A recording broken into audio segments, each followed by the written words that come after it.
G'day, welcome back. Ever get in that predicament when people turn up for tea and the kids are a little bit fussy and some people don't like spicy food and all of a sudden one goes, oh, I'm a vegan. Fucking vegan, fuck me. Well, with one sauce I'm going to solve all that today. It's easy. Let's get into it. Salute.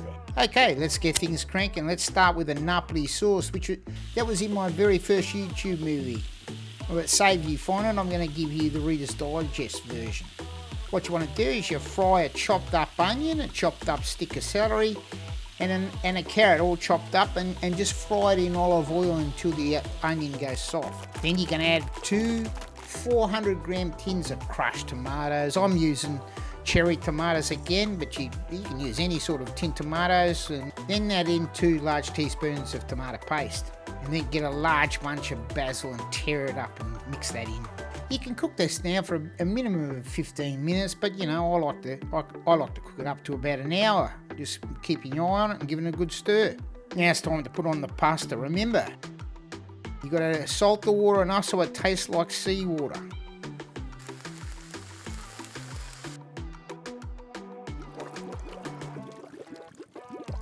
And once the water's come to a boil, in goes the pasta. And today I'm using penne rigati. I think that means lines on it. Give it a big stir when you first put it in. It sort of stops it from sticking together. Okay, first of all, we're going to make Puttanesca. Add some olive oil and drop in a couple of fillets of anchovy. They'll break up pretty quickly once the oil starts heating up.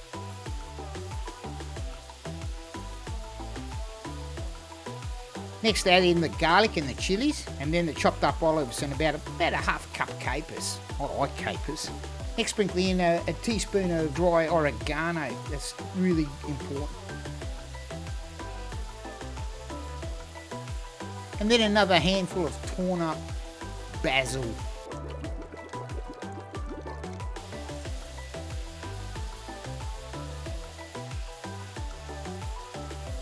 Then you're going to put in enough tomato sauce for the dishes you're going to make. Depends on how many people are going to eat the Puttanesca, right? So there you go. That's the Puttanesca. Onto the Fussy now, or the peas and bacon. Now, if you can get pancetta, well, use pancetta. But if you can't, you can use bacon. In with olive oil and a knob of butter. Not too much oil, but add a bit of a knob of butter. Add in your diced onion and some bacon or pancetta. Add a good cup of frozen peas and then fry it all gently. Keep it stirring, keep it stirring. You want that bacon to cook a fair bit, not brown. Now you're going to ladle in some of that Napoli sauce.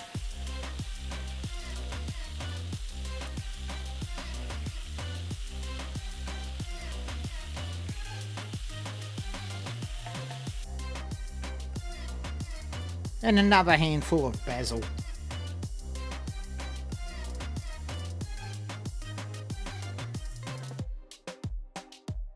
And it's time for the pasta.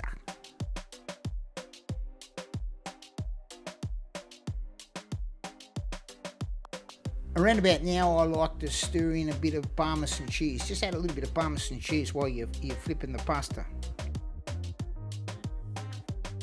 Onto our Puttanesca now. Add all the pasta and work it in. Now a Napoli sauce for the kids. Or whoever you're making it for.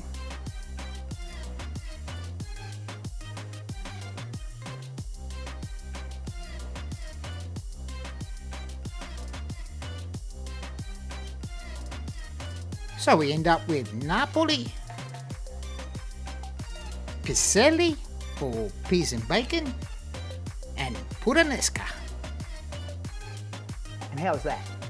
3 flavours, 1 sauce. Satisfies everyone, even the fucking vegans. Here's the taste test. Which one should I try first? Let's give the kids one a go. Well, it's the Napoli sauce. They don't like lumps in it. I strained it a little bit before I put the sauce on. But it smells pretty good.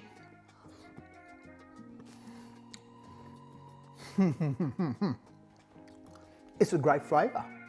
The kids will love it. No lumps. You can taste the basil. The tomatoes, beautiful. I love it. The kids will love it. Okay, now I get to try the bacon and peas. Oh, mate, does this look good?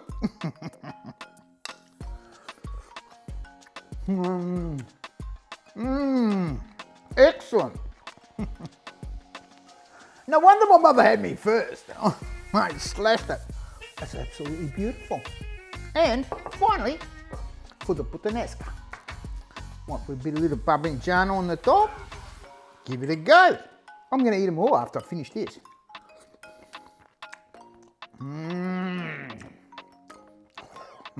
Chilli. Oh, that's good. That's good. No, that really is good. I got it.